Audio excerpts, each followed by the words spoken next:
रालोआ सरकारनं गेल्या 11 वर्षात सुशासन आणि परिवर्तनावर लक्ष केंद्रित करून अभूतपूर्व बदल घडवून आणले. सरकारच्या वर्षपूर्तीनिमित्त पंतप्रधानांचं प्रतिपादन.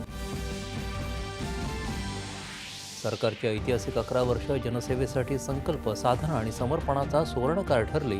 केंद्रीय गृहमंत्री अमित शहा यांचे गौरवोद्गार. रालोआ सरकारनं देशाची राजकीय कार्यसंस्कृती बदलून नवे आयाम स्थापित केल्याचं सांगत भाजपा अध्यक्ष जे.पी. नड्डा यांनी मांडला सरकारच्या कामाचा लेखाजोखा.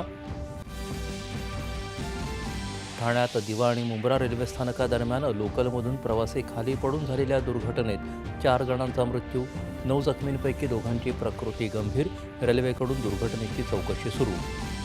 रेल्वे दुर्घटनेतील मृतांच्या वारसाला राज्य सरकारकडून 5 लाखांची मदत जाहीर. जखमींवर सरकारी खर्चातून उपचार.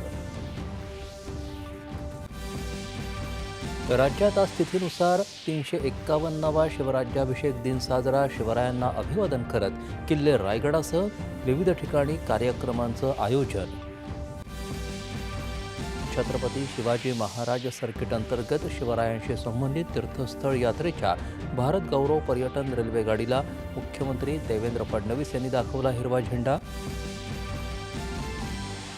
नागरी विमान वाहतूक राज्यमंत्री मुरलीधर मोहोळ यांच्या हस्ते गोवा ते सोलापूर या प्रवासी विमान वाहतूक सेवेचा प्रारंभ.